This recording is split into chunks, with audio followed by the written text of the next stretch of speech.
Luke 6. A discussion about the Sabbath. One Sabbath day, as Jesus was walking through some grain fields, his disciples broke off heads of grain, rubbed off the husks in their hands, and ate the grain. But some Pharisees said, "Why are you breaking the law by harvesting grain on the Sabbath?" Jesus replied, "Haven't you read in the scriptures what David did when he and his companions were hungry? He went into the house of God and broke the law by eating the sacred loaves of bread that only the priests can eat. He also gave some to his companions." And Jesus added, "The Son of Man is Lord, even over the Sabbath." Jesus heals on the Sabbath. On another Sabbath day, a man with a deformed right hand was in the synagogue while Jesus was teaching. The teachers of religious law and the Pharisees watched Jesus closely. If he healed the man's hand, they planned to accuse him of working on the Sabbath. But Jesus knew their thoughts. He said to the man with the deformed hand, "Come and stand in front of everyone." So the man came forward. Then Jesus said to his critics, "I have a question for you. Does the law permit good deeds on the Sabbath, or is it a day for doing evil? Is this a day to save life or to destroy it?" He looked around at them one by one, and then said to the man, "Hold out your hand." So the man held out his hand, and it was restored. At this, the enemies of Jesus were wild with rage and began to discuss what to do with him. Jesus chooses the 12 apostles. One day soon afterward, Jesus went up on a mountain to pray, and he prayed to God all night. At daybreak he called together all of his disciples and chose 12 of them to be apostles. Here are their names: Simon, whom he named Peter; Andrew, Peter's brother; James, John, Philip, Bartholomew, Matthew, Thomas, James, son of Alphaeus, Simon, who was called the Zealot, Judas, son of James, Judas Iscariot, who later betrayed him. Crowds followed Jesus. When they came down from the mountain, the disciples stood with Jesus on a large level area, surrounded by many of his followers and by the crowds. There were people from all over Judea, and from Jerusalem, and from as far north as the seacoasts of Tyre and Sidon.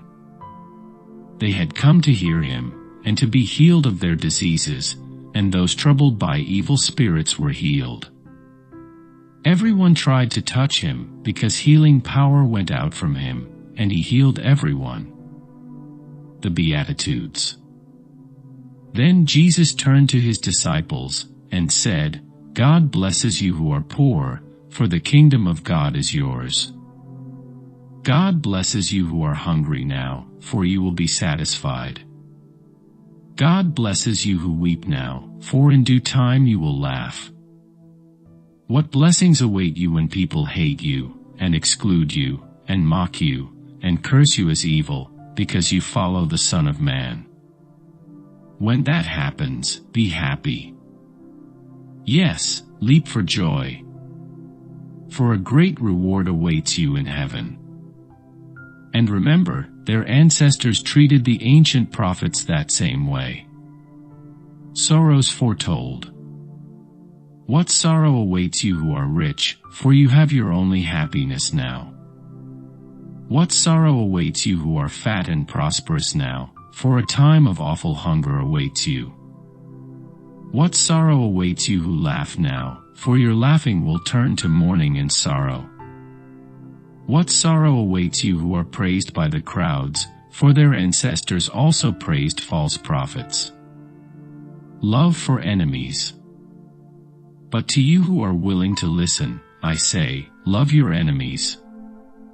Do good to those who hate you. Bless those who curse you.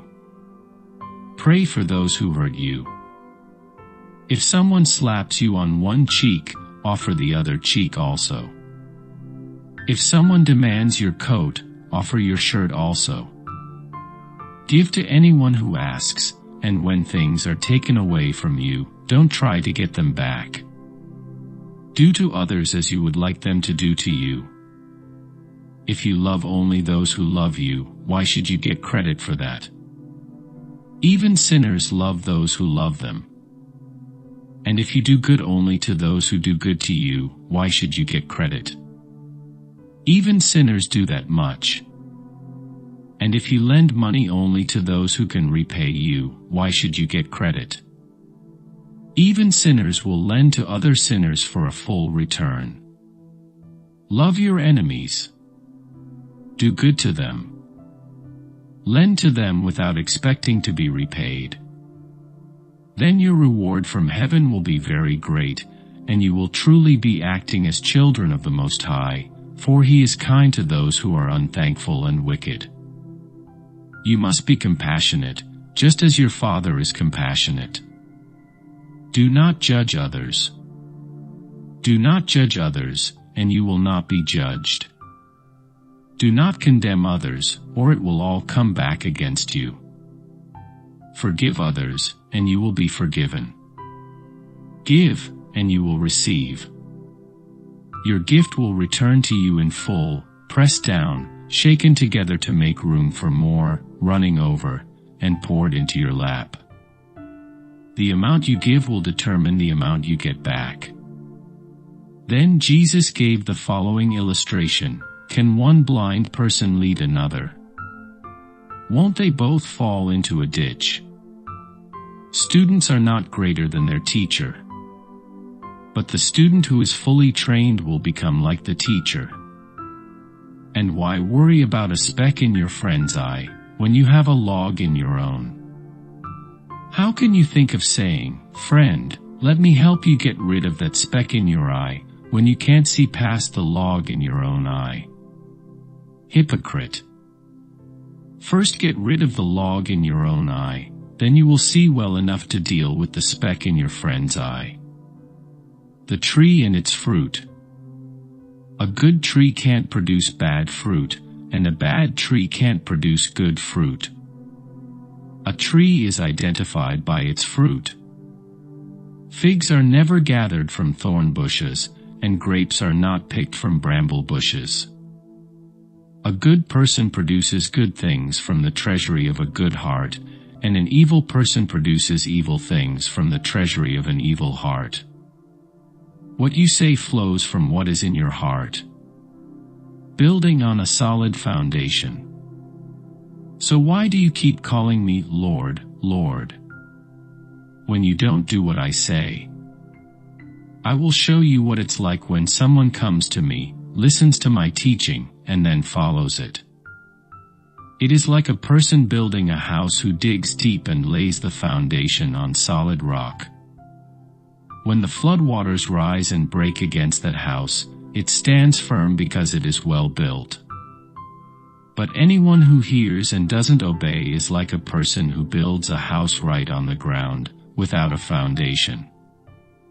When the floods sweep down against that house, it will collapse into a heap of ruins.